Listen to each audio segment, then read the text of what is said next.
Hindi naman kapani-paniwala itong 18 ito. Sino ka na magsasabi? Hindi mo tungkulin na magpasya ka, hatulan mo sila. Ang tungkulin mo lang, tawagin mo. Para sila mismo ang magpahayag. Hindi mo tungkulin magtakip ka. Hindi yun ang tungkulin mo. Hindi yun ang inaasahan ng taong bayan. Tingnan po ninyo nangyayari. Ako po ang kanilang minamasama. Lahat po na kahit kaliit-liit butas gusto niyang hanapin para daw tanggalin nila ako sa Senado. Para wala nang magsabi sa kanila. Para wala nang lumaban sa kanila. Correct. Siguro, ang nakikita nila sa akin, tinik sa kanilang lalamunan. Tama. Totoo po yun. Talagang tinik ako sa lalamunan nilang lahat. Yes. Tama po. Hindi po Salamat po. pwedeng hindi natin ilaban ang kapakanan ng bayan. Salamat po. Tingnan po ninyo ngayon ang nangyari sa ating bansa. Nagkakagyera na po sa ibang panig ng daigdig. Dito sa bansang Korea, alam po ninyo, isang araw lang po ako, nagtanong-tanong ako eh. Alam po nila kung paano nila gagampanan ang tungkulin nila sa mamamayan nila. Hindi sila apektado sa supply ng langis. Hindi. Isang araw lang pero nakapag-adjust silang lahat. Alam po ninyo kung magkano na ang diesel sa ating bansa. Alam po ninyong lahat. Hindi ko na sasabihin sa inyo. Kung magkano ang gasolina, alam po ninyo, hindi ko na sasabihin sa inyo. Wala silang plano. Nangyari ang problemang ito sa harap pa naman ng pagnanakaw sa kaban ng bayan. Kaya po lalo tayong nahihirapan. Hirap na hirap po tayo ngayon. Ang utang po natin ngayon, 18 trilyon na po. Tama po. Hindi pa natatapos ang kanilang Grabe yung administration. pagnanakaw. 18 trilyon na po. Kaya po, Mga kawakan. sana ang pagpunta ko rito, magkukumustahan lang tayo eh. Kaya ko sanang magbalita sa inyo ng mga negatibong nangyayari, pero alam ninyo kahit hindi ako magsalita. Ang gusto ko lang sana, kumustahin ko kayo. Kung pwede ko lang kayong yakapin, yakapin ko kayo na. Alam ko po ang ginagawa ninyong kabayanihan para sa ating bansa. Alam ko po yun. Alam ko po kung gaano kasakit iwanan ninyo ang pamilya. Alam ko po yun. Ngunit sila, parang hindi nila. Parang hindi nila. Ngayon wala na siyang ginagawa. Kung hindi maghanap ng butas, tatanggalin daw po nila ako sa Senado. Di pwede. Di pwede. Naghahanap po sila ng wala po siyang maibutas. Naghahanap ng butas. Isipin nyo, gumawa ng kasinungalingan. Gumawa ng splice video para lamang makagawa ng isang pangungusap na sinabi ko daw, ako daw, meron daw tayong teritoryo sa ating bansa na pinamimigay ko raw sa China. Naniniwala pa kayo doon? Hindi po. Hindi. Yan po ang ginagawa niya ngayon. Punta na siya ng punta sa mga Kita namin istasyon yun. na radyo, sa television. Sinungalingan. Sinasabi niya si Marcoleta, traitor yan. Siya po ang gumawa, no? Siyang gumawa. Hinamon ko siya ng harapan. Harapan. Ayaw naman niya ayaw niya ng harapan. Ang gusto niya, doon lang siya sa television. Doon lang siya sa radyo. Pagkatapos sasabihin niya, Kasi sinungaling. lalaki ako. Period. Thank you. Alam po ninyo, lalo na po kayo mga kapapaisan. Yung lalaki, hindi niya na sinasabi. Hindi niya sinasabi. Malalaman mo na lang, hindi magsasalita yan. Alam mo na, lalaki. Tama. Eh, ba't kailangan sabihin niya? Macho ako, sabi ko. Thank Huwag you. na ninyo sa pansin. Gagawa siya ng lahat ng paraan para akusahan niya ako. Gagawa, mag-iimbento. Ayaw niyang humarap, pero mag-iimbento. Tama po. Ganun na po ang senador niya. Ayaw ko nang banggitin ang pangalan niya. Kilala na namin. Gusto niyo ba sabihin ko yung pangalan niya? Kilala na po namin. Walang kwenta. Kilala na mga tao. Napakasaya ko po. Nakita ko kayong lahat. Woo! Salamat. Huwag po kayong mawawalan ng loob.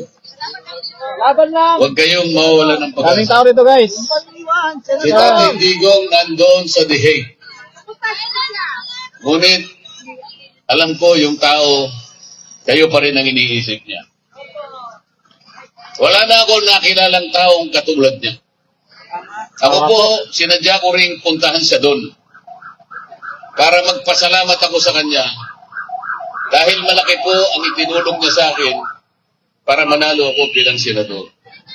Nakiusap po ako doon sa ICC. Sumulat po ako.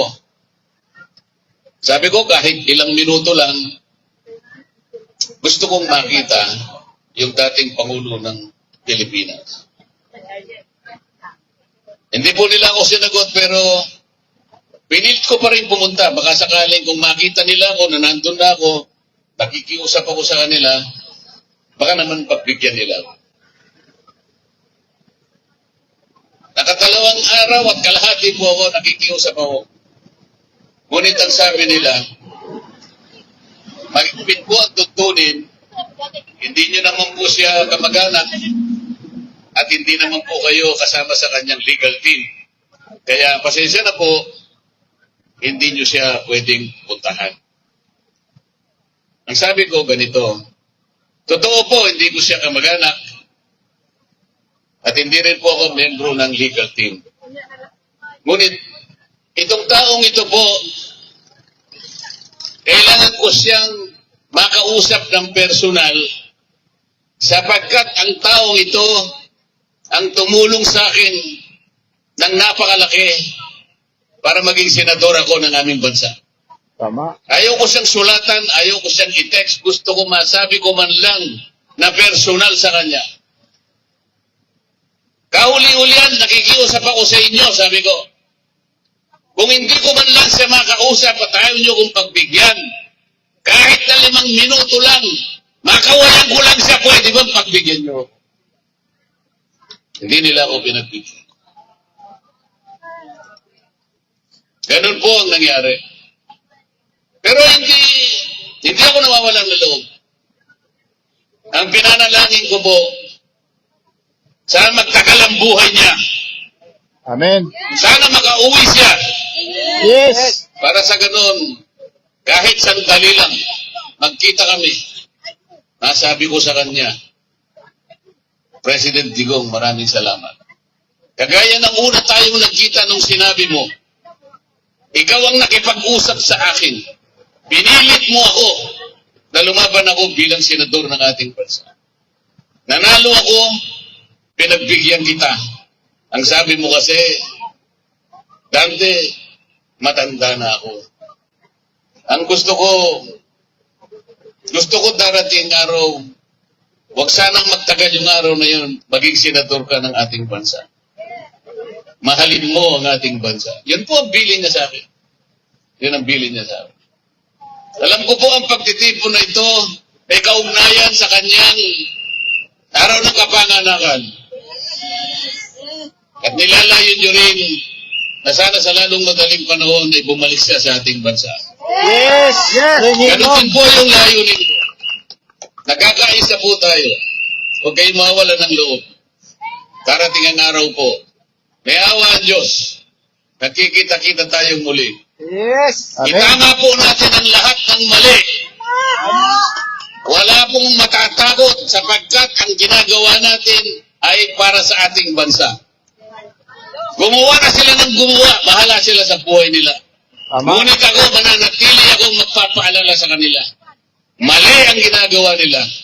Kahit saan kami makarating, Mali ka kahit na. saan Totoo yan. kami makarating, lalabanan ko pa rin sila.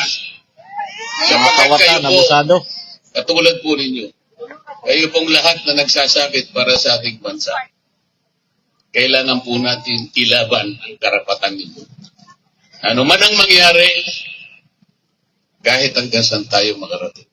Maraming salamat po sa inyong lahat. Kwento na po ako sa inyo inyong mga magulang Sino to, na kaibigan. Marcoleta, At sa guys? araw na ito, nakita tayo dito Daming sa bansa rito. Salamat po, mabuhay po tayong lahat. Mabuhay po ang Pilipinas. Duterte! Duterte! Duterte! Duterte! Thank you very much, Senator Marcoleta, for your truly inspiring, powerful, and patriotic message. Your words did not only bring clarity to our minds, they strengthen our hearts, affirm our convictions, and rekindle hope in the hearts of every Filipino gathered here today. In a time of noise and confusion, you remain a clear voice of truth and principle. It's truly an honor for Maisog HMPY South Korea to have your presence in this very important gathering. From the bottom of our hearts, thank you very much, our Honorable Senator Mark Coleta. May God continue to bless you, protect, and strengthen you in your service to the nation. Mabuhay ating mahal, Senador Rodante Marcoleta. Mabuhay! Mabuhay! Salamat po, Senador Marcoleta. We love you po.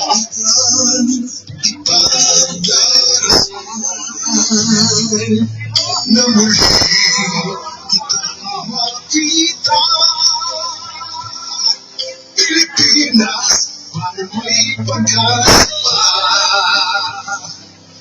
Pilipinas, Duterte pa rin. Ang tunay na nagmamahal sa atin. Laban Mic test, mic test. natin.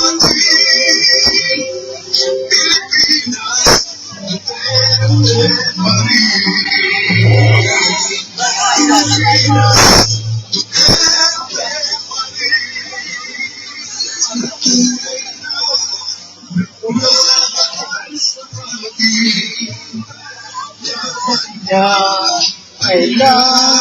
Upo muna kayo kung matutupuan. And now, we want to quiet. Pare. Please, yung mga Very special nakatayo po sa gilid, occupy po natin yung, chair. Very Please. special, meaningful part of our program.